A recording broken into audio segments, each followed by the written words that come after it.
Welcome back to the Sophia Chang Show. Look who I have again. It is Chatham Greenfield one more time. Chatham, the Reese's Book Club inaugural LitUp fellow alongside me. That is how we met and became friends. And Chatham's debut last year, time and time again. Today is the launch of their second book. Let us see it. We need to see this beautiful cover.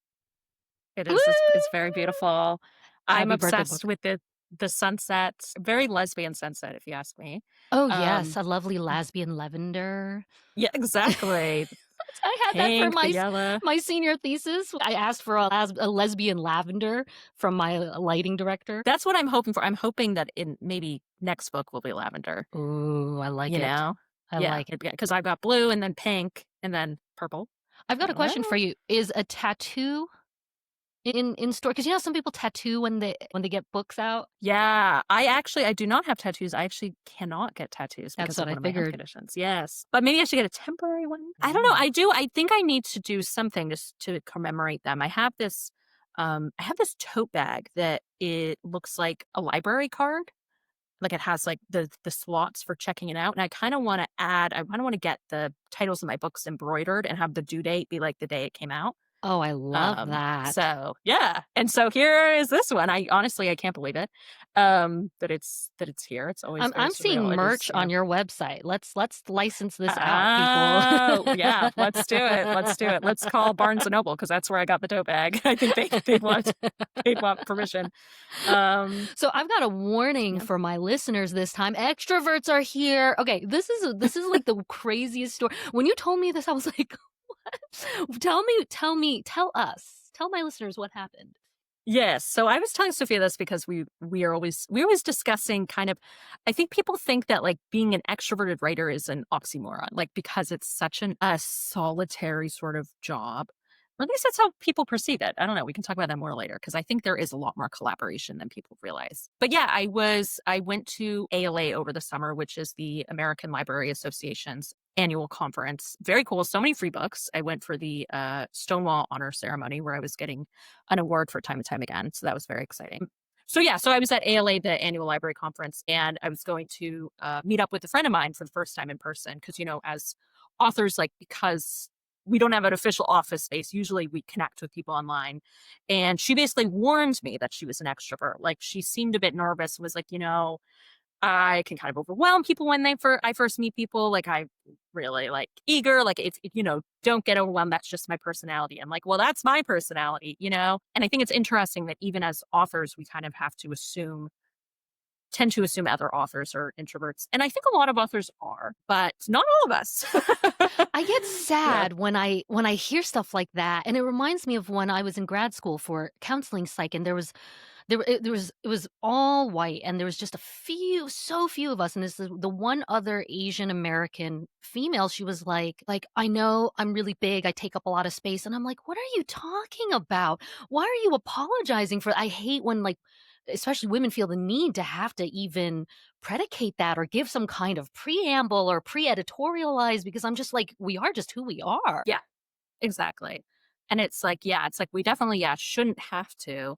But I think there is this sort of idea that we need to combat the expectation that because we're writers, we're sitting alone every day and we have no social needs, no Every excitement meme meeting caters to people. that. Yeah, every meme is like, Yeah, "Oh, isn't it so hard to be a writer because you don't wanna talk to anyone?" And we're like, "What are you talking about? We've got crippling loneliness." yeah. It's like I get a lot of energy from writing, but I also get a lot of energy from friendship Yeah. and talking to people, you know, and I don't, you know, see people as much as I would like to because of my health and because this job is so independent. But whenever I do connect with friends, whether it's a phone call or in person, I'm always like, wow, I'm so energized from this, you know. It's such a unique sort of energy too that I don't really get from much else. And yeah, you know, we're breaking stereotypes. We're busting expectations here. And you discuss the extrovert introvert dynamic in your book. I do. I think some of that comes from a lot of places. I tend to write opposite attract. So I write romances and they tend to be opposite attract dynamics, mostly because I think that's interesting. I think it also might be because my partner is an introvert for sure. Um, And time again, Phoebe, the narrator, is very much an introvert. And that was hard for me to write at first. And ironically, there is sort of an idea that authors, especially marginalized authors, are writing ourselves in our books. I mean, Phoebe, like, has sort of the lived experiences I have of being Jewish and a lesbian and having irritable bowel syndrome. But personality wise, she's the exact opposite of me. And when I tell people that, they're shocked. First of all, I'm like, yeah, I am just making stuff up. It's not a diary with respect. Um, I love that you brought this up because this happened to me years ago. One of those, it was a Harvard alumni workshop. So it's not, these are super highly educated professional writers, most of them working already. And I wrote this short story about a Chinese American family in Seattle, a city I have never been to. In my life, I was just making things up. And somebody was just like, "Is this autobiographical?" And everyone was convinced, "Oh, yeah, is this your, like, family story?" And I was just so tired of people assuming this was an all-white group, of course, because I had also workshopped this at an Asian American workshop, and nobody asked that question. They just gave the critique, but this group was like, "Oh, is this your story?" And I looked her in the eye and I said, uh, "I'm just a good writer." And, like, yeah, I yeah. think she got it because she's very smart. She got it. She was like, she was a little flustered and embarrassed. She was like, "Oh, of course. Yeah, of course." Because 'Cause I'm just like, Yeah, it's like in one hand, it's somewhat a compliment that they think it feels so authentic, but it is insulting because it does imply that you're incapable of creating things and that you must be drawing from your life experience. And I think people generally think that about authors, but I think the amount that you face like comments like that increases when you are like a minority. Like I think people tend to assume it a lot more that it must be, um, and I'm constantly getting comments like, "Oh, your characters on your cover, they look like you." And I'm like, first of all, I didn't illustrate them. I have a wonderful illustrator, but I can only draw a stick figure. That was not me like being vain. But second of all, I don't really think they totally look like me. But if they do resemble me a bit, it's because I am writing about what it's like to live in my body. But that doesn't mean that every nuance and every experience is, plucked from my personal life. I always say that I kind of spread my personal life in my books like confetti. Like there's little pieces here and there, but there's not enough that you can tangibly like pick it all up and hold it. gosh, that's such a And beautiful metaphor. I think you should be a writer. it's almost like we're writers or something. I don't know. But yeah, and even like it's interesting writing that sort of extroverted introversion dynamics because even like, Phoebe was hard to write because she's so introverted, but then I have one of the main characters in Try Your Worst, Cleo, is an extrovert, but in a very different way than I am, like very laid back and, because I'm Jewish, so I'm extroverted, but I'm neurotic in social situations and every situation, basically. And, this character is very laid back and very kind of chill, kind of like stoner, like kind of vibe. And it took me a few drafts to really nail her voice because it was such a different experience. But other times a character can be totally different from me and that voice comes right away. Like I think it just kind of varies book by book.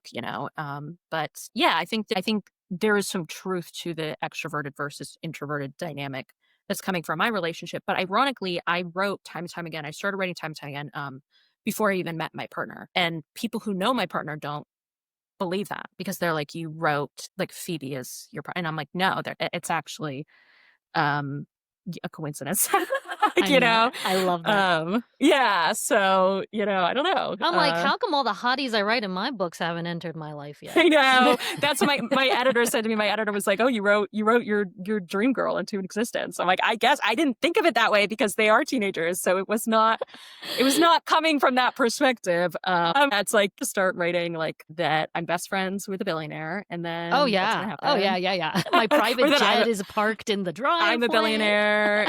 It's all gonna come through. Oh, it's a billionaire on Yeah. billionaire romance. That's hot. That's You there should be more of know? that because it's You usually guys only don't one. steal that. No, no, go Wait, ahead, steal it, write it. yeah. Just give us the billions that you make from it. Yeah. So yeah, I don't know. I think I've always, especially when I was younger, was really drawn to, and I don't know if you'll relate to this. I've always been kind of drawn to introverts. I have my closest friends are extroverts, I would say, but I've always kind of been, I would always, when I was younger, try to bring them out of their shell and kind of want to connect. You want to learn more. It's like, oh, they're so mysterious, you know? I took it upon myself. Yeah, like at parties, it's like, oh, the one who's like not talking to anyone. It's like my job to bring them Yeah. out of the corner. Okay, good. I'm glad you relate. I wasn't sure I know, but I think how that's just our universal that empathy was. from being Yeah. like kind of marginalized ourselves and feeling, that way ourselves. And we hate to see other people in that position. Yeah, I think it comes from when I was young, I was very shy until about, like, later in high school, and so I just never want anyone to feel excluded just because they're, like, kinda nervous at first, you know, so I think that kinda comes out in my books with the extrovert kinda latching onto the introvert, and, it's always beautiful seeing someone who, like, doesn't always kinda open up to that one person and let themselves, Oh, that's a trope. open a lot. Yeah, exactly. That's what I'm using every time, tried and true. I love it. So now that you are 1 year out from your debut, what is that like? Because a lot of people talk about the query process, about getting the agent, but then conversation stops short as soon as we get there, And but I would love to know is what is it like to have done your debut and be here now? Yeah, that was something that was hard for me was I felt like I hadn't heard people talking about that experience of what happens after the book deal. And I've learned since that the reason you don't hear much about it is because the experiences vary wildly in terms of like, especially like the what, leading up to the month that my book came out, I was like, what is this going to be like? Like, why don't I know? But it's because no one can really guarantee you everything. There are some people who are going on book tours. There are some people who are doing a bunch of interviews, like I'm with a publisher who pairs me with a publicist and a marketer. So I was doing events and interviews leading up to publication, which is great. But unfortunately, some authors don't have that experience and don't do any of that. So it's hard for anyone to say what it is like. What I can say is that, I was saying this to you earlier, but I feel like not a lot has changed in my personal life since the book came out. Trying to think if anything has changed. I mean, I think my health has gotten worse. So, it doesn't feel very different. But my perception of publishing has changed. And just I think my understanding of it has grown, especially of how long the life of a book really is. I had so much anxiety at first about, oh, are people gonna find this book? Are people gonna read it? Is it selling? But the fact of the matter is you're not just gonna people aren't just going to find it in the first week. People need to tell their friends about it, and then it got 2 awards and that brought more people to it as well. And so it's been cool to see a year later people picking it up for the first time. I know that probably sounds obvious, but I think when you're first starting out, you feel so much pressure about like first week sales and making a big splash and all of this stuff. But, and some people will, be a number 1 New York Times bestseller for 10 weeks right from the beginning. But, for most of us, people are picking it up the first week, a lot of, friends and family mostly. And then other people are going to have to take time to find it, and I'm seeing, now a year later, it pop up in all these, unexpected ways and places that I didn't, I don't know that I didn't expect to see it. So yeah, Not it's to put you exciting. on the spot, but what's a place where you didn't expect to see it in the wild? I know I said that and then I'm like, I don't even know. I think I'm just rambling. What does that mean? Well, here's what I'll say is like when I went to I'm gonna be a total fangirl right now, okay? Because Please just do. because this is the No BS podcast, I'm gonna be a loser. Uh I try not to think of authors as celebrities because now that I'm doing it, I'm like, oh, we are just normal people who are sitting at our computers. Like maybe, obviously like famous actors are people too, but like they're doing more Are glamorous they things. Like though?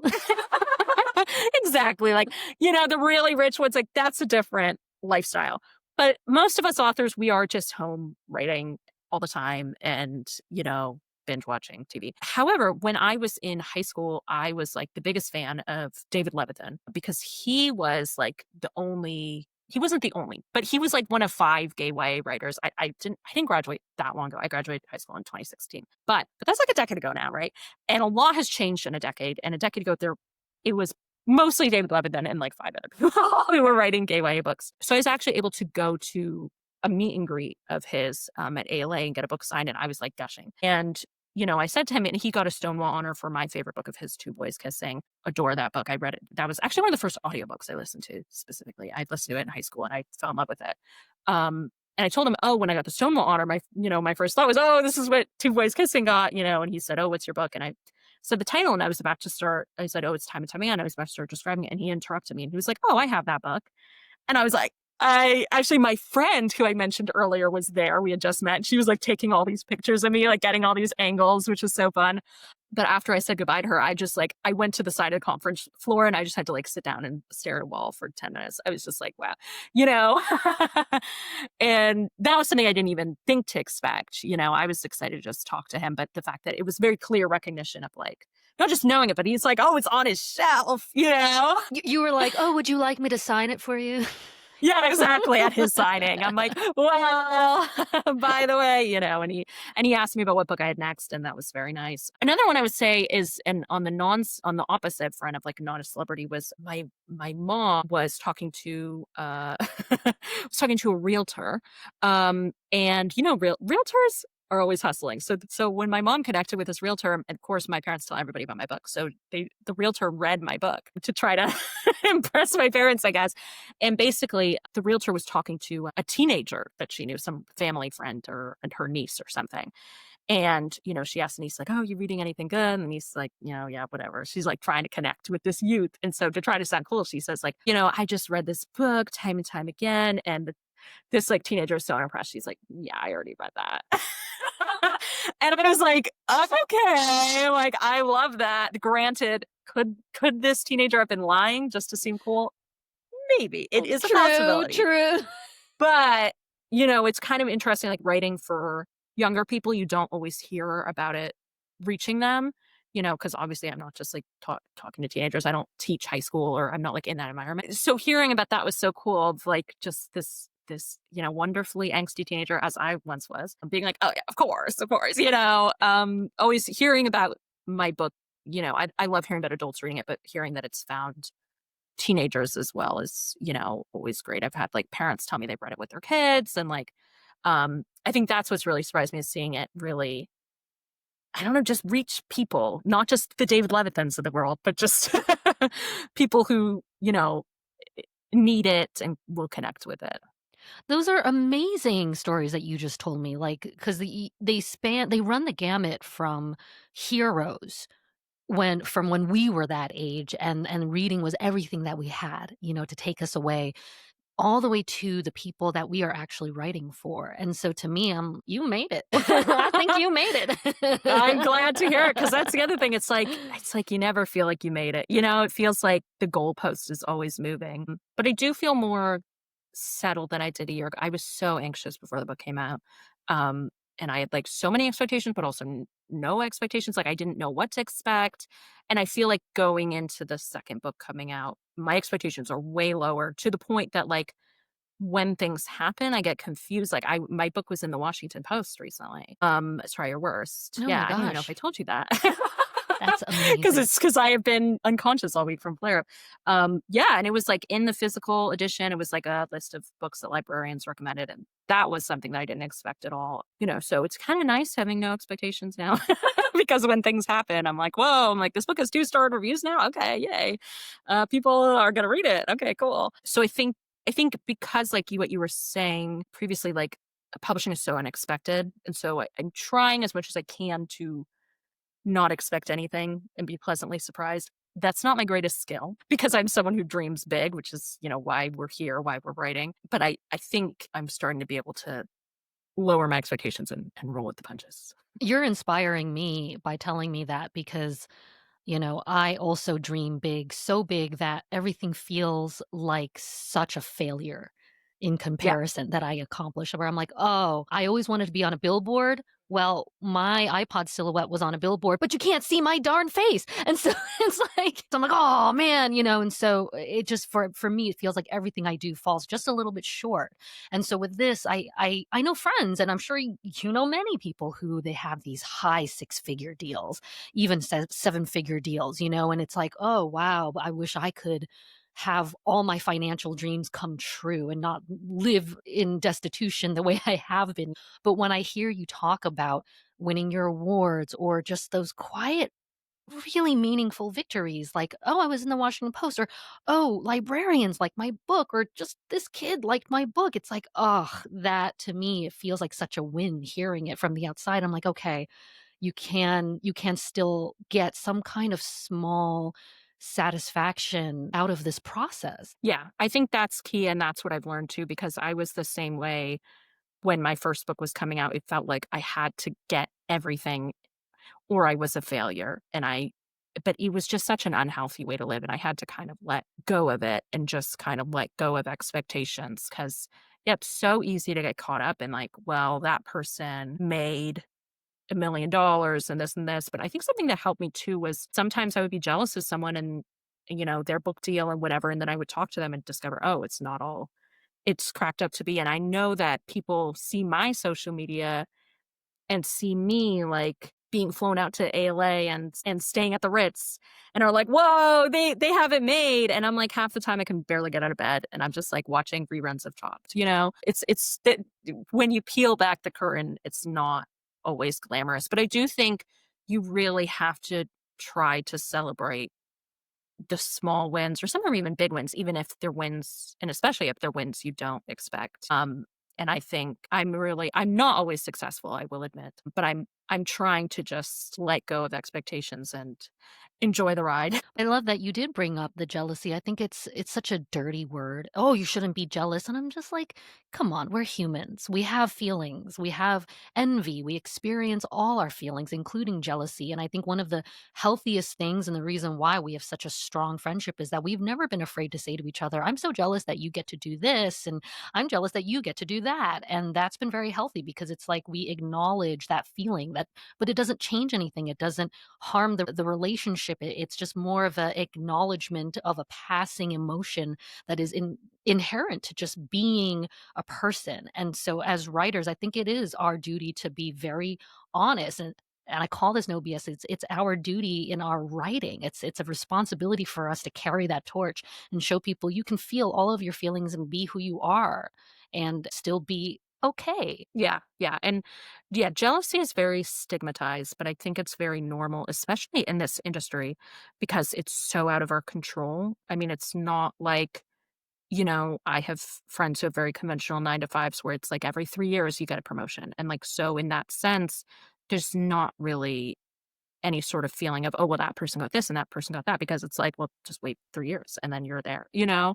But in our case, 3 years, you could have one friend who's a bestseller, one friend who has Who no left books out, writing? one friend. Yeah. Oh, yeah, definitely. Or who has delayed their book a few years because, their kid got sick or they're busy with their job or, it's such a range of experience. And I think the important thing is to also understand that because of how this industry shifts, there will be times where you will be jealous of someone and a month later you could get someone in something and they're jealous of you. You like, I've definitely experienced that with friends where it's like, I'm going to auction with my book and they're like, "Oh, I wish I could do that," and then a few months later they're getting this really cool publicity opportunity that it's like, oh, like it's you really don't know. And so that's the thing. It's like you kind of just, I don't even think push the feeling away. I think let yourself feel it and not let it affect your friendship because I know some writers do. And in interesting ways, I've known of writers who only want to be friends with people more successful than them because they think it'll bring them success. But I've also known writers who only want to be friends with people less successful than them because it makes them feel successful. And I don't think that's how we should be picking our friends. I don't know. That's just me. I think, Mine is on whether I can read your book while I'm on the toilet. that's a good metric because you never know what'll happen. I mean, that's just not a nice way to go through life. But it's also like, if you shun someone for, because they haven't sold a book yet, and then maybe even a week later they sell a book for 7 figures, and then who looks like a fool, it's just All of you guys who don't talk to me anymore. yeah, it's like You're not then coming you on get to the have like private jet. you get to have like a Pretty Woman moment. Big Big mistake, mistake. huge. As I'm holding up my Pulitzer Prize. Yeah, I'm like a big mistake. Look at the Stonewall sticker. Look how lesbian that looks. Oh my goodness. But I think that actually ties back in the extroverted thing too, because, yeah, I think that connection is so important and it's so important to have friends who are writers who understand how weird this career is. And you just can't let jealousy get in the way of those relationships or you'll never have any because it's gonna happen at some point, unless you are a flawless human who never gets jealous, in which case I'm jealous of you. Well, that's lovely. And again, happy book birthday. I am so excited that your second baby is out in the world. Tell us where we can find this lovely, lovely book and where we can find you. Yes, I know. I'm such an extrovert. I got so into the conversation. I forgot to talk about the book. So I can tell you, yeah, Try Your Worst is a cozy mystery. It's about two girls who have been rivals since birth, who are forced to team up to figure out who is framing them for a series of petty crimes that they did not commit. And so while they dig into the mystery of why someone is trying to uh, tear apart their futures, they also, learn that things are different between them than they realize, and maybe they fall for each other along the way. I don't know. So you can read the mystery now. It should be wherever books are sold. I don't know off the top of my head, but you can order it online at all the major retailers, and I'm sure Sophia will share links. Yeah, And you we can will also, definitely drop links where yeah, you can go to Chatham's website so you can also buy through the links from there. yes, and it's available in audio, ebook, physical on chatgreenfield.com. So yeah, I think it's angsty at times, but I think it's a fun one. It's a romp. It's fun to write, grueling at times, but fun to write. Like life. And yes, exactly. I hope it'll be fun to read too. Yeah. I know it will be. Thank you so much for coming on again to the Sophia Chang Show. It is always such a pleasure to have you. Thank you for having me. This is the best place to celebrate my books. Is it first birthday or like zero I birthday? know. The birth of the book. Yay. We will see you all next time. Subscribe. I've got to do that. What's that Mr. Beast YouTube thing or whatever they do? Like, In the, what is it, the box? I don't know. Whatever it is these days.